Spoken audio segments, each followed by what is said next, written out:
Louvado seja nosso Senhor Jesus Cristo, para sempre seja louvado.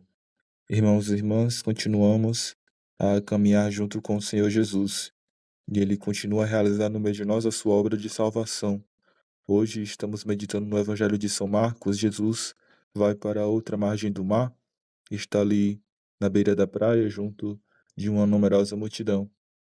Então, um dos chefes da sinagoga, Jairo, vai até Jesus, cai aos seus pés e pede com insistência. Ele diz: Minha filhinha está nas últimas. Vem e põe as mãos sobre ela, para que ela sare e viva. Jesus, em atenção ao pedido de Jairo, vai ao encontro de sua filha. Mas no meio do caminho, enquanto Jesus estava cercado de uma numerosa multidão, ele é tocado por uma mulher. Essa mulher, há 12 anos, sofria com uma hemorragia. Ela tinha sofrido nas mãos de muitos médicos, gastou tudo o que possuía, diz o Evangelho.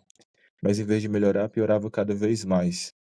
E ela tem um pensamento audaz, ela pensa consigo mesma: se ao menos tocar na roupa dele, ficarei curada. E é isto que acontece.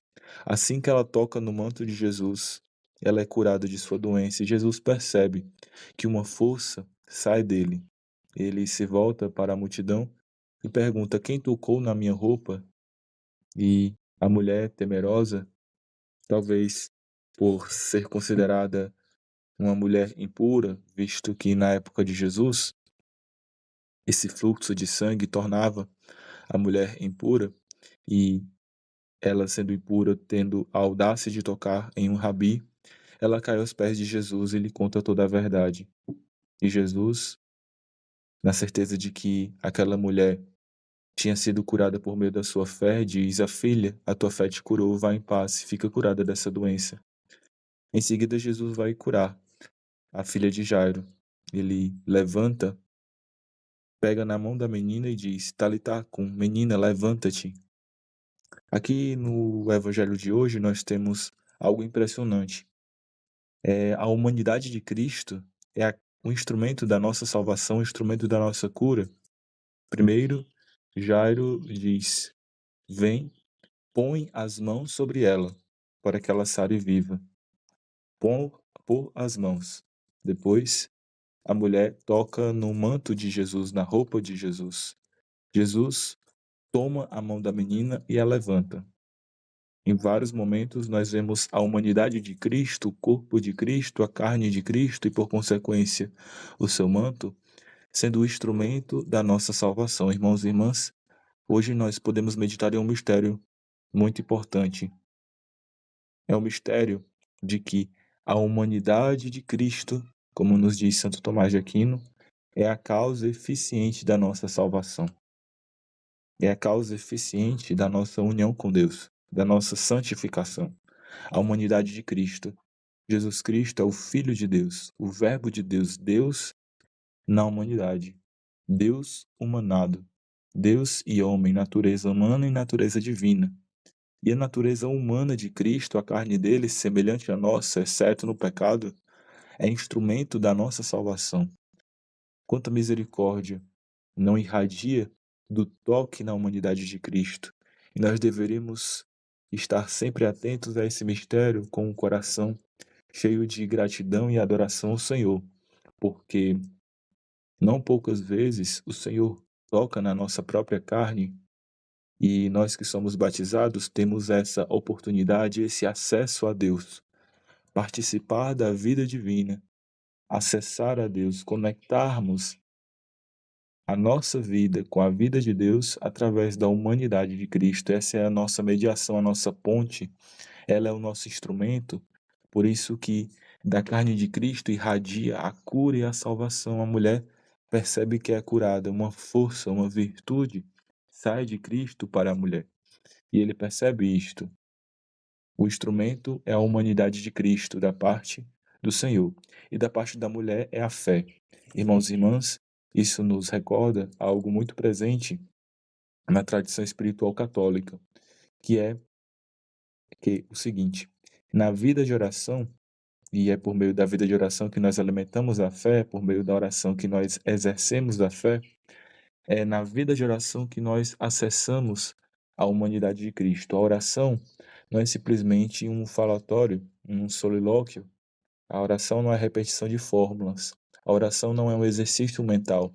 A oração, de uma maneira mística e misteriosa, mesmo nos seus inícios, ela é desde o princípio um toque na humanidade de Cristo. De uma maneira que nós não vemos, nós acessamos a humanidade ressuscitada do Senhor, Ele que está à direita de Deus Pai, e essa humanidade física, real, concreta, tangível, que se pode tocar, essa humanidade ressuscitada, glorificada, ela age, ela toca em nossa alma e causa em nós a graça.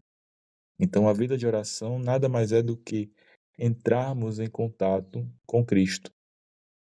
O progresso na vida de intimidade, de união com Deus, nada mais é do que estarmos cada vez mais unidos à carne de Cristo. E o toque na humanidade do Senhor é a causa da nossa salvação. Por isso, nós devemos glorificar e adorar a humanidade de Cristo, porque é nessa humanidade, semelhante à nossa, unida à divindade, que nós acessamos a vida divina, a vida do Pai, do Filho e do Espírito Santo, participamos da salvação, somos curados de nossas doenças, recebemos a misericórdia, como a mulher hemorroísa, impura, por causa do seu fluxo de sangue, também a nossa alma se tornou impura, a humanidade se tornou impura por conta do pecado, tem vergonha de si mesma, mas se tiver confiança, pode receber do Senhor a misericórdia e a salvação. Também a filha de Jairo, que estava dormindo, podemos ver nela, nessa menina, uma humanidade distraída, morta, que ainda precisa despertar para a fé e para o amor. Irmãos e irmãs, quais são os instrumentos que nós temos para acessarmos a humanidade de Cristo? Sobretudo, a vida de oração. Depois, a vida sacramental, porque na comunhão eucarística, sobretudo, mas também em todos os outros sacramentos, nós acessamos a graça que vem por meio da humanidade de Cristo. Na Santíssima Eucaristia, nós fazemos isso de uma maneira eminente, porque nós, comungando o corpo do Senhor, temos acesso físico, direto e pessoal a Ele.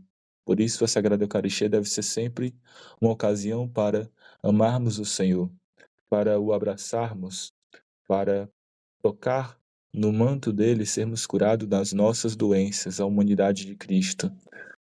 A Sagrada Eucaristia, o Santíssimo Sacramento, corpo verdadeiro do Senhor. É através dele que nós somos curados dos pecados, das imperfeições, dos pecados veniais, das imperfeições, e é através da Sagrada Eucaristia que nós avançamos rumo à santidade. Então, através dos sacramentos, através de uma vida de oração, de uma fé crescente, vai se transformando em um amor cada vez mais profundo, e a fé unida à caridade vai se tornando contemplação. E essa contemplação está sempre fundamentada, é sempre sustentada por nosso contato com a humanidade de Cristo. Por isso, em nossa contemplação devemos sempre estarmos unidos à humanidade dele. E também através do irmão, porque a carne de Cristo está em nosso irmão. E na caridade, no amor fraterno, nós experimentamos isso. Aquilo que fizerdes a um desses pequeninos, é a mim que o fizerdes. Por isso, quando nós amamos o próximo, como quando nós nos desapegamos dos nossos próprios egoísmos e interesses para nos dedicarmos, despojarmos-nos de nós mesmos, para nos entregarmos ao outro, sobretudo aos mais sofredores, é nesse movimento de amar o irmão que nós tocamos também a carne de Cristo no outro. Acessarmos a carne de Cristo, glorificarmos a Deus por participarmos dessa união. É isso que nos convida o Evangelho hoje. Por isso tenhamos essa fé da hemorroísa, a tua fé te curou. Que tenhamos essa fé de que Jesus Cristo está realmente presente em nossas vidas, ressuscitado à direita de Deus Pai, também está presente em nossa história, através dos sacramentos, sobretudo da Sagrada Eucaristia, através da sua presença velada, mas real, na nossa vida de oração, quando Ele age em nós por meio do nosso ato de fé, quando a graça de Cristo age em nós por meio da nossa oração pessoal, da nossa meditação da palavra, é Ele que nos toca, é Ele que nos convida ao amor, e também por meio do nosso apostolado, do nosso amor fraterno. Jesus Cristo está presente e Ele causa em nós, Ele é causa eficiente da nossa salvação, e a sua carne é o instrumento que Deus se serve para que a vida divina se derrame sobre nós. Que possamos erguer ao Senhor hoje a nossa adoração, o nosso louvor, e suplicarmos cada vez mais a Deus essa graça, estarmos unidos de maneira definitiva a este corpo sagrado, sermos um só corpo com Cristo, Igreja, esposa do Senhor, que unida a Ele participará desse banquete eterno, as núpcias do Cordeiro, para toda a eternidade. Louvado seja nosso Senhor Jesus Cristo, para sempre seja louvado, assim seja.